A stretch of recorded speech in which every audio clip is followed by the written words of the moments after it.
Bien-aimés en Jésus-Christ, salut et bienvenue à WIFNU, notre communauté qui lit la Bible ensemble pour connaître les promesses qu'il y en a en Jésus-Christ, notre Seigneur, notre Sauveur et notre espérance.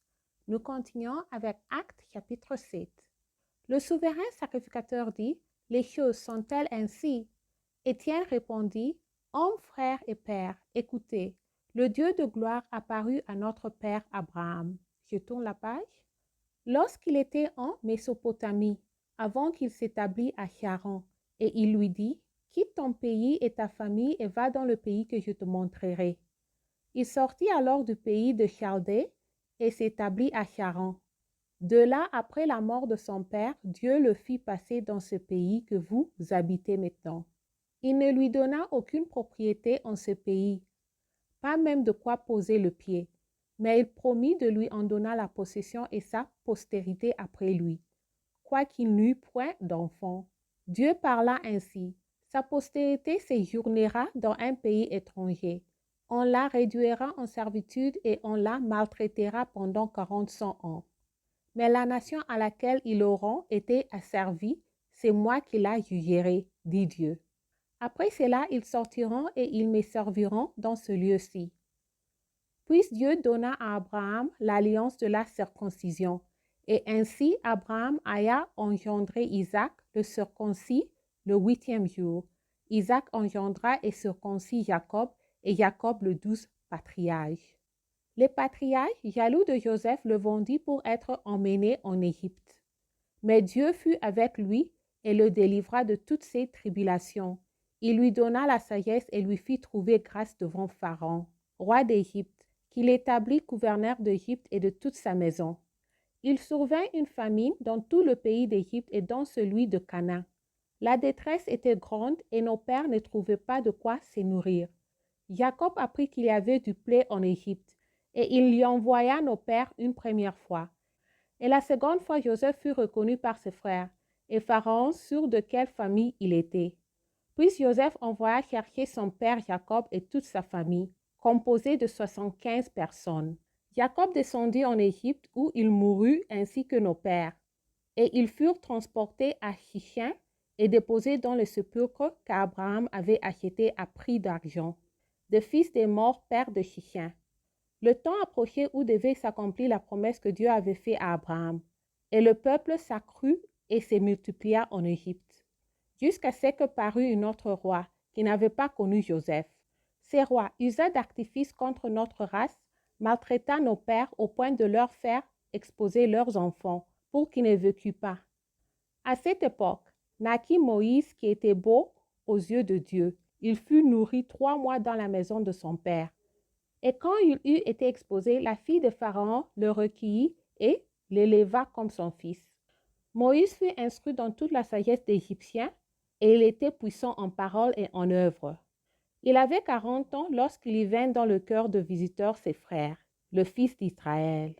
Il en vit un qu'en étranger et se prena sa défense. Il vengeait celui qui était maltraité et frappa l'Égyptien.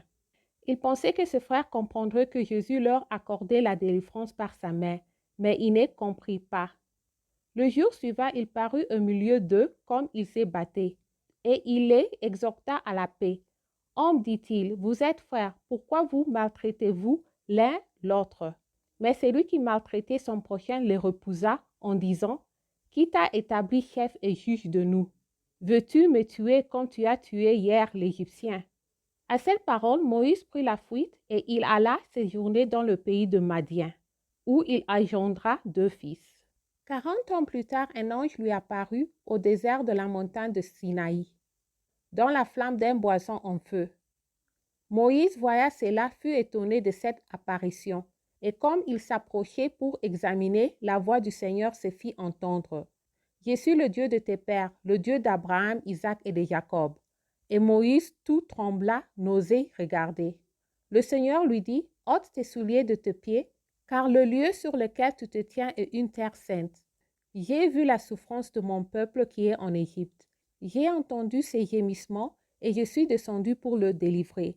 Maintenant, va, je t'enverrai en Égypte. » C'est Moïse qui l'avait régné en disant, « Qui t'a établi chef et juge? » C'est lui que Dieu envoya comme chef et comme libérateur avec l'aide de l'ange qui lui était apparu dans le buisson. C'est lui qui les fit sortir d'Égypte en opérant de prodiges et des miracles au pays d'Égypte, au sein de la mer Rouge et au désert pendant 40 ans.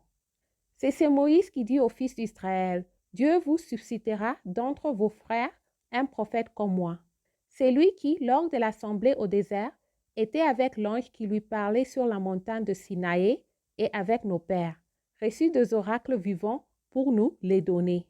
Nos pères ne voulurent pas lui obéir.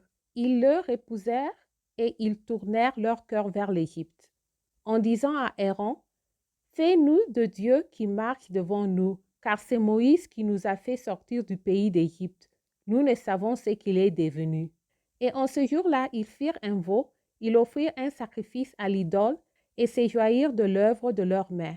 Alors Dieu se détourna et les livra au culte de l'armée du ciel, selon qu'il est écrit dans le livre des prophètes. M'avez-vous offert des victimes et des sacrifices pendant 40 ans au désert, maison d'Israël? Vous avez porté la tente de Moloch et l'étoile du dieu Rampha, ces images que vous avez faites pour les adorer. Aussi vous transporterez au-delà de Babylone. Nos pères avaient au désert le tabernacle du témoignage, comme l'avait ordonné celui qui dit à Moïse de le faire d'après le modèle qu'il avait vu. Et nos pères l'ayant reçu, l'introduisirent sur la conduite de Josué, dans le pays qui était possédé par les nations que Dieu chassa devant eux. Et il resta jusqu'au jour de David. David trouva grâce devant Dieu et demanda d'élever une des murs pour le Dieu de Jacob. Et ce fut Salomon qui lui bâtit une maison. Mais le Très-Haut n'habite pas dans ce qui est fait de main d'homme, comme dit le prophète. Le ciel est mon trône et la terre mon marchepied. Quelle maison me bâtirez-vous, dit le Seigneur, ou quel sera le lieu de mon repos? N'est-ce pas ma main qui a fait toutes ces choses? Amen. Homme au cou raide, incirconcis de cœur et d'oreille, vous vous opposez toujours au Saint-Esprit. C'est que vos pères ont été, vous l'êtes aussi. Lesquels de prophètes vos pères n'ont-ils pas persécutés? Ils ont tué ceux qui annonçaient d'avance la venue du juste, que vous avez livré maintenant et dont vous avez été les meurtrieux. Vous qui avez reçu la loi d'après des commandements d'anges et qui ne l'avez point gardée. Je tourne la page. En entendant ces paroles, il était furieux dans leur cœur et il grinçait des dents contre lui. Mais Étienne, rempli du Saint-Esprit et fixa les regards vers le ciel, vit la gloire de Dieu et Jésus debout à la droite de Dieu. Amen. Et il dit, « Voici, je vois le ciel ouvert et le Fils de l'homme debout à la droite de Dieu. » Alléluia. Amen. Ils poussèrent alors de grands cris en se bouchant les oreilles, et ils se précipitèrent tous ensemble sur lui. Le traînèrent hors de la ville et le lapidèrent. Les témoins déposèrent leurs vêtements aux pieds d'un jeune homme nommé Saul.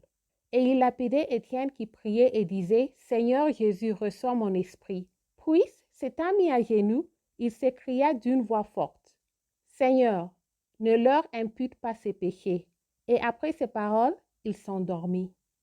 Merci d'avoir lu ensemble. J'améliore mon français en lisant la Bible. Restons en Jésus-Christ et Shalom.